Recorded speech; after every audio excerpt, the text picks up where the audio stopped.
ಸ್ನೇಹಿತರೆ ನಮಸ್ಕಾರ. ರಾಜ್ಯದ ಕುರ್ಚಿ ಕಿತ್ತಾಟ ಕಳೆದ 2.5 ವರ್ಷದಿಂದ ಇಲ್ಲಿವರೆಗೂ ಕೂಡ ನಡೀತಾನೆ ಬಂದಿದೆ. ಅದಕ್ಕೆ ಒಂದು ಫುಲ್ ಸ್ಟಾಪು ಕಾಂಗ್ರೆಸ್ನ ಹೈಕಮಾಂಡ್ಗೆ ಇಡಲಿಕ್ಕೆ ಸಾಧ್ಯನೇ ಆಗ್ತಾ ಇಲ್ಲ. ಸೊ ಹೀಗಾಗಿ ಕರ್ನಾಟಕದಲ್ಲಿ ಅಭಿವೃದ್ಧಿ ಕಾರ್ಯಗಳೇ ಆಗ್ತಾ ಇಲ್ಲ. ಬರೀ ಕುರ್ಚಿ ಕಿತ್ತಾಟದ ಮಧ್ಯೆ ಡಿ.ಕೆ. ಶಿವಕುಮಾರ್ ಅಥವಾ CM ಸಿದ್ದರಾಮಯ್ಯನವರು ಹೊಡೆದಾಡ್ತಾ ಸಾಯ್ತಾ ಇದ್ದಾರೆ. ಸೊ ಇದರ ನಡುವೆ ಈಗ ಡಿ.ಕೆ. ಶಿವಕುಮಾರ್ ಅವರು ಮತ್ತೆ ಡೆಲ್ಲಿಗೆ ಪ್ರಯಾಣ ಮಾಡಿದ್ದಾರೆ. ಅದರ ಜೊತೆಗೆ ಲಕ್ಷ್ಮೀ ಹೆಬ್ಬಾಳ್ಕರ್ ಅವರು ಕೂಡ ಆ ಕಡೆ ಪಯಣ ಮಾಡಿರ್ತಕ್ಕಂಥದ್ದು. ಹೀಗಾಗಿ ಲಕ್ಷ್ಮೀ ಹೆಬ್ಬಾಳ್ಕರ್ ಅವರಿಗೆ ಕೇಳಿದ್ರೆ ನಂದು ಅಫಿಸಿಯಲ್ ವರ್ಕ್ ಇತ್ತು, ಸೊ ನಾನು ಪರ್ಸ್ನಲಿ ಬಂದಿದ್ದೀನಿ, ಸೊ ಹೀಗಾಗಿ ನನಗೆ ಅದಕ್ಕೆ ಸಂಬಂಧವಿಲ್ಲ, ಅದು ಏನಾಗುತ್ತೆ ಹೈಕಮಾಂಡ್ಗೆ ಬಿಟ್ಟಿರೋ ವಿಚಾರ ಅಂತ ಹೇಳಿ ಸರ್ಕೊಂಡು ಬಿಟ್ಟಿದ್ದಾರೆ. ಈ ಕುರ್ಚಿ ಕಿತ್ತಾಟ 4 ತಿಂಗಳಿಗೊಮ್ಮೆ ಮತ್ತೆ ಹೇಳ್ತಾನೆ ಇರ್ತದೆ, ಮತ್ತೆ ಕಡಿಮೆ ಆಗುತ್ತೆ, ಮತ್ತೆ ಹೇಳ್ತಾನೆ ಇರ್ತದೆ. ಸದ್ಯಕ್ಕೆ ಈಗ ಸಿದ್ದರಾಮಯ್ಯನವರ ಸುಪುತ್ರ ಯತೀಂದ್ರ ಸಿದ್ದರಾಮಯ್ಯನವರು ಈ ಕುರ್ಚಿ ಕಿತ್ತಾಟಕ್ಕೆ ಮತ್ತಷ್ಟು ತುಪ್ಪ ಸುರಿದಿದ್ದಾರೆ ಅಂತ ಹೇಳಬಹುದು. ಏನಂದರೆ ನಮ್ಮ ತಂದೆ ಸಿದ್ದರಾಮಯ್ಯನವರು ಇನ್ನೂ 5 ವರ್ಷಗಳ ಕಾಲ ತಾವೇ ಆಡಳಿತ ಮಾಡ್ತಾರೆ ಅಂತ ಹೇಳಿದ್ದಾರೆ.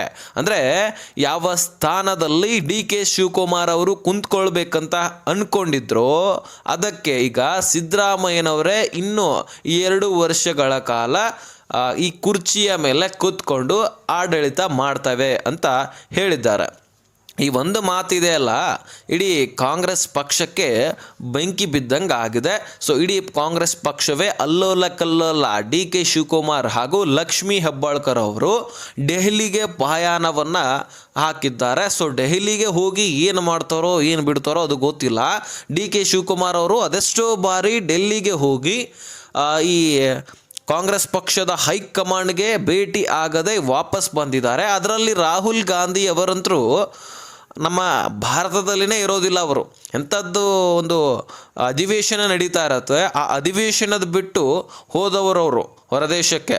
ಸೊ ಅಂಥದ್ರಲ್ಲಿ ಈ ಡಿ.ಕೆ. ಶಿವಕುಮಾರ್ ಅವರು ಹೋಗಿ ಇಂತಹ ವಿಚಾರವನ್ನು ಚರ್ಚೆ ಮಾಡ್ತಾರ ಅಂದರೆ ನಿಂತ್ಕೊಳ್ತಾರಾ ಅಥವಾ ಇದರ ಬಗ್ಗೆ ಚರ್ಚೆ ಮಾಡ್ತಾರಾ ಅನ್ನುವಂತಹ ಅನುಮಾನಗಳಿದ್ದಾವೆ. ಇದರ ಮೇರೆಗೆ ಮೊನ್ನೆ ತಾನೇ ಸೋನಿಯಾ ಗಾಂಧಿ ಅವರು ಹೇಳ್ತಾರೆ, ಸೊ ನಾವು ಖರ್ಗೆ ಅವರಿಗೆ ಈ ಒಂದು ನಿರ್ಣಯವನ್ನು ಬಿಟ್ಟಿದ್ದೀವಿ, ಹೀಗಾಗಿ ಖರ್ಗೆ ಅವರು ಇದರ ಬಗ್ಗೆ ನಿರ್ಧಾರವನ್ನು ಕೈಗೊಳ್ತಾರೆ ಎನ್ನುವಂತಹ ಮಾಹಿತಿ ಕೂಡ ಕೊಟ್ಟರು. ಆ ಸಂದರ್ಭದಲ್ಲಿ ಕೆಲವೊಂದಿಷ್ಟು ಅನುಮಾನಗಳು ಕೂಡ ಬರ್ತವೆ ಸ್ನೇಹಿತರೆ. ಅದೇನೆಂದರೆ ಖರ್ಗೆ ಅವರು ಕೂಡ ಇದೇ ಡಿಮಾಂಡ್ ಇಟ್ಟಿದ್ರು. ಅದೇನೆಂದರೆ ಖರ್ಗೆ ಅವರ ಸ್ಥಾನವನ್ನು CM ಸಿದ್ದರಾಮಯ್ಯನವರು ಬೇಡಿಕೆ ಇಟ್ಟಿದ್ದಾರಾ ಅನ್ನುವಂತಹ ಅನುಮಾನಗಳು ಇದ್ದಾವೆ. ಸೊ ಏನಾದರೂ ಆ ಒಂದು ಸ್ಥಾನ ಸಿಕ್ಕಿದ್ದೇ ಆದರೆ ಡಿ.ಕೆ. ಶಿವಕುಮಾರ್ ಅವರಿಗೆ CM ಸ್ಥಾನ ಬಿಟ್ಟು ಕೊಡಲಾಗುವಂತಹ ಸಾಧ್ಯತೆ ಇದೆ. ಯಾಕಂದರೆ ಒಬ್ಬ ರಾಜ್ಯದ CM ಅಂದ ಬಳಿಕ ಅವರ ಗತ್ತೆ ಬೇರೆ. ಹೀಗಾಗಿ ಆ ಗತ್ತನ್ನು ಬಿಟ್ಟು ಸುಮ್ಮನೆ ಯಾವುದೇ ಆಡಳಿತ ಕೇಳದೆ ಕೆಳಗೆ ಇಳಿಲಿಕ್ಕೆ ಸಾಧ್ಯನೇ ಇಲ್ಲ. ಯಾವುದಾದ್ರೂ ಒಂದು ಸ್ಥಾನ ಬಿಡ್ತಾರೆ. ಹೀಗಾಗಿ ಖರ್ಗೆ ಅವರ ಕುರ್ಚಿಗೆ ಕೈ ಹಾಕುವಂತಹ ಸಾಧ್ಯತೆ ಸಿದ್ದರಾಮಯ್ಯನವರು ಮಾಡಬಹುದು ಎನ್ನುವಂತಹ ಅನುಮಾನಗಳಿದ್ದಾವೆ. ಅದಾದರೆ ನಿಜ, ಖಂಡಿತವಾಗಲೂ ಡಿ.ಕೆ. ಶಿವಕುಮಾರ್ ಅವರಿಗೆ CM ಸ್ಥಾನ ಸಿಗಬಹುದು. ಈಗಾಗಲೇ ರಾಹುಲ್ ಜಾರಕಿಹೊಳಿ ಕೂಡ ಈಗ CM ಆಗಲಿಕ್ಕೆ ಹಂಚು ಹಾಕ್ತಾ ಇದ್ದಾರೆ ಎನ್ನುವಂತಹ ಅನುಮಾನಗಳು ಕೂಡ ಇದ್ದಾವೆ. ಸೊ ಅದು ಬೇರೆ ವಿಷಯ. ಸದ್ಯಕ್ಕೆ ಈಗ ಡಿ.ಕೆ. ಶಿವಕುಮಾರ್ ಅವರು ಡೆಲ್ಲಿಗೆ ಹೋಗಿ CM ಕುರ್ಚಿ ಯಾವಾಗ ಸಿಗತ್ತೆ ಎನ್ನುವಂತಹ ನಿರ್ಧಾರಕ್ಕಾಗಿ ಡೆಲ್ಲಿಗೆ ಹೋಗಿರಬಹುದು. ಆದರೆ 2.5 ವರ್ಷದಿಂದ ಇದನ್ನು ನಾವು ಕೇಳ್ತಾನೆ ಬರ್ತಿದ್ವಿ. ಸೊ ಹೈಕಮಾಂಡ್ ಯಾವ ನಿರ್ಧಾರವನ್ನು ಕೂಡ ಇಲ್ಲಿ ತೆಗೆದುಕೊಳ್ತಾ ಇಲ್ಲ. ಸೋನಿಯಾ ಗಾಂಧಿ ಖುದ್ದಾಗಿ ಹೇಳ್ತಾರೆ, ಖರ್ಗೆ ಅವರ ಮೇಲೆ ಹಾಕ್ತಾರೆ. ಖರ್ಗೆ ಅವರು ನಾನು ಹೈಕಮಾಂಡ್ ಏನು ನಿರ್ಣಯ ಕೈಗೊಳ್ಳುತ್ತೆ ಅದಕ್ಕೆ ನಾನು ಬದ್ಧ ಅಂತ ಹೇಳ್ತಾರೆ. ತಾನೇ ಒಂದು ಹೈಕಮಾಂಡ್ ಅನ್ನೋದು ಖರ್ಗೆ ಅವರು ಮರೆತು ಬಿಟ್ಟಿದ್ದಾರೆ. ಯಾಕಂದರೆ ಒಂದು ಗೊಂಬೆಯನ್ನು ನಾವು ಹೇಗೆ ಆಡಿಸ್ತೀವಿ ಆ ರೀತಿ ಆಡತ್ತೆ ಎನ್ನುವಂಥದ್ದು ಖರ್ಗೆ ಅವರ ಒಂದು ವಿಚಾರ. ಅಂದರೆ ಸೋನಿಯಾ ಗಾಂಧಿ ಅವರು ಗೊಂಬೆಯನ್ನು ಆಡಿಸುವವರು. ಸೊ ಹೀಗಾಗಿ ಅವರ ಮೇಲೆ ಇವರು ಹಾಕ್ತಾರೆ, ಇವರ ಮೇಲೆ ಅವರು ಹಾಕ್ತಾರೆ. ಹೀಗಾಗಿ ಡಿ.ಕೆ. ಶಿವಕುಮಾರ್ ಅವರಿಗೆ ಒಂದು ನಿರ್ಧಾರ ಕೈಗೊಳ್ಳಲಿಕ್ಕೆ ಆಗ್ತಾ ಇಲ್ಲ. ಸೊ ಇದು ಫೈನಲ್ ಅನಿಸುವಂತಹ ಸಾಧ್ಯತೆ ಕೂಡ ಇದೆ. ಸೊ ಕಳೆದ 2 ವರ್ಷದಿಂದ ಕಾಯ್ತಾನೆ ಬಂದಿದ್ದಾರೆ. ಈಗ ಏನಾದರೂ ಹೈಕಮಾಂಡ್ ನಿರ್ಧಾರವನ್ನು ಕೈಗೊಳ್ಳಿಲ್ಲ ಅಂದರೆ ಡಿ.ಕೆ. ಶಿವಕುಮಾರ್ ಅವರು ಮುಂದೆ ದೊಡ್ಡ ನಿರ್ಣಯವನ್ನು ಕೂಡ ತೆಗೆದುಕೊಳ್ಳಬಹುದು. ಯಾವ ಪಕ್ಷಕ್ಕೆ ಹಾರ್ತಾರೋ ಗೊತ್ತಿಲ್ಲ, ಅದನ್ನು ನಾವು ಹೇಳೋದೇ ಬೇಡ, ಯಾಕಂದರೆ ನಿಮಗೆ ಗೊತ್ತಿರಬಹುದು. ಸಾಕಷ್ಟು ಬಾಡಿ ಇದರ ಬಗ್ಗೆ ನೀವು ನೋಡಿದ್ದೀರಿ ಕೂಡ. ಯಾಕಂದರೆ ಹೋದ ವರ್ಷ ಶಿವರಾತ್ರಿಯಲ್ಲಿ ಅಮಿತ್ ಶಾ ಅವರೊಂದಿಗೆ ಶಿವರಾತ್ರಿಯನ್ನು ಆಚರಿಸಿದ್ರು. ಸಾಕಷ್ಟು ಬಾರಿ ಈಗ RSSನ ಹೊಗಳಿದ್ದಾರೆ. ಹಿಂದೆ ಯಾವತ್ತೂ ಕೂಡ ಹಿಂದೂ ಪರವಾಗಿ ಮಾತನಾಡದವರು ಈಗ ಮಾತನಾಡ್ತಾ ಇದ್ದಾರೆ. ಇಂತಹ ಎಲ್ಲ ವಿಚಾರಗಳನ್ನು ರಾಜ್ಯದ ರಾಜಕೀಯದಲ್ಲಿ ನಾವು ಕಾಣ್ತಾ ಇದ್ದೀವಿ. ಹೀಗಾಗಿ ಬದಲಾವಣೆ, ಜಗದ ನಿಯಮ ಬದಲಾವಣೆ ಆಗುವಂತಹ ಸಾಧ್ಯತೆ ಕೂಡ ಇಲ್ಲಿ ಕಂಡು ಬರ್ತಾ ಇದೆ. ಸೊ DK ಶಿವಕುಮಾರ್ ಅವರು ಯಾವಾಗ ಹಿಂದೂಗಳ ಪರವಾಗಿ ನಿಂತ್ಕೊಳ್ತಾರೋ ಆವಾಗ ಸೋನಿಯಾ ಗಾಂಧಿಯವರು ಇವರನ್ನು CM ಮಾಡೋದು ಬಹುತೇಕ ಡೌಟು. ಯಾಕಂದರೆ ಸೋನಿಯಾ ಗಾಂಧಿಯವರು ಯಾವುದೇ ರೀತಿ ನಿರ್ಣಯವನ್ನು ಕೈಗೊಂಡಿದ್ರೂ ಸಹಿತ ಹಿಂದೂಗಳ ವಿರೋಧವಾಗಿಯೇ ಕೈಗೊಳ್ತಾರೆ. ಸೊ ಇದು ಎಲ್ಲ ನಿಮಗೆ ಗೊತ್ತಿದೆ, ಅದರ ಬಗ್ಗೆ ನಾವು ಚರ್ಚೆ ಮಾಡೋದೇನು ಬೇಡ. ಆದರೆ ಇಲ್ಲಿ CM ಈ ರೀತಿಯಾಗಿ ಕುರ್ಚಿ ಕಿತ್ತಾಟ ಮಾಡ್ತಾ ಹೋದರೆ ಇಲ್ಲಿ ನಷ್ಟ ಆಗೋದು ನಮ್ಮ ರಾಜ್ಯದ ಪ್ರಜೆಗಳಿಗೆ, ಸಾರ್ವಜನಿಕರಿಗೆ ಅಭಿವೃದ್ಧಿ ಕಾರ್ಯಗಳಾಗಲಿಕ್ಕಾಗೋದಿಲ್ಲ.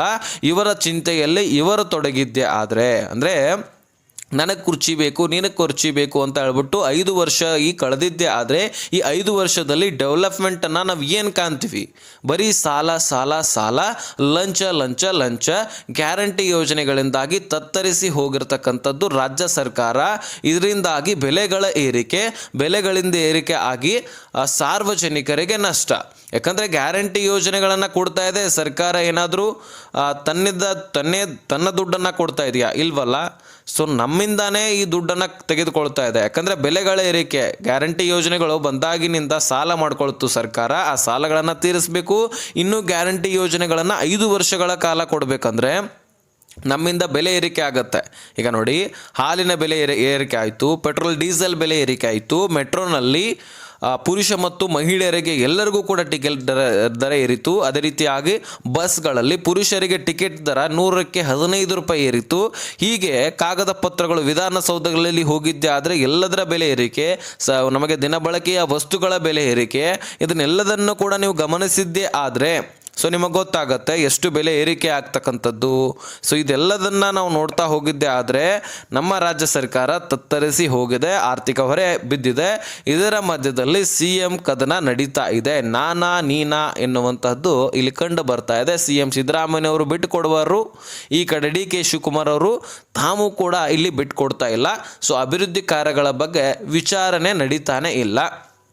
ಇದರಿಂದಾಗಿ ಕಾಂಗ್ರೆಸ್ ಪಕ್ಷ ಕರ್ನಾಟಕದಲ್ಲಿ ಕೂಡ ಪತನ ಆಗತ್ತಾ ಎನ್ನುವಂತಹ ಮಾತುಕತೆಗಳು ಕೂಡ ಇಲ್ಲಿ ಹೊರಗಡೆ ಬೀಳ್ತಾ ಇದ್ದಾವೆ.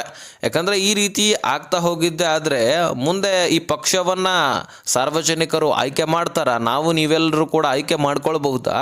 ಸೊ ತಮ್ಮಲ್ಲಿನೇ ಈ ರೀತಿ ಹೊಡ್ಕೊಳ್ತಾ ಹೋದರೆ ಜನರಿಗೇನು ಲಾಭ, ಜನರಿಗೇನು ದೊರಕಂತಾಗತ್ತೆ? ಇದೆಲ್ಲ ಪ್ರಶ್ನೆಗಳು ಬರುತ್ತೆ ಸ್ನೇಹಿತರೆ.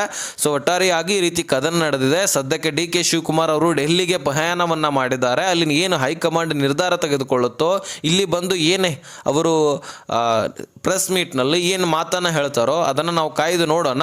ಸದ್ಯಕ್ಕೆ ಇಷ್ಟು ಇನ್ಫಾರ್ಮೇಷನ್ ಇತ್ತು ಸ್ನೇಹಿತರೆ. ಇದಕ್ಕೆ ನಿಮ್ಮ ಅನಿಸಿಕೆ ಏನು ಅನ್ನುವಂಥದ್ದನ್ನು ಕಮೆಂಟ್ ಮಾಡಿ. ವಿಡಿಯೋ ನೋಡಿದ್ದಕ್ಕೆ ಧನ್ಯವಾದಗಳು. ಹಾಗೆ ಈ ವಿಷಯವನ್ನು ಎಲ್ಲ ಸಾರ್ವಜನಿಕರಿಗೆ ಶೇರ್ ಮಾಡಿ.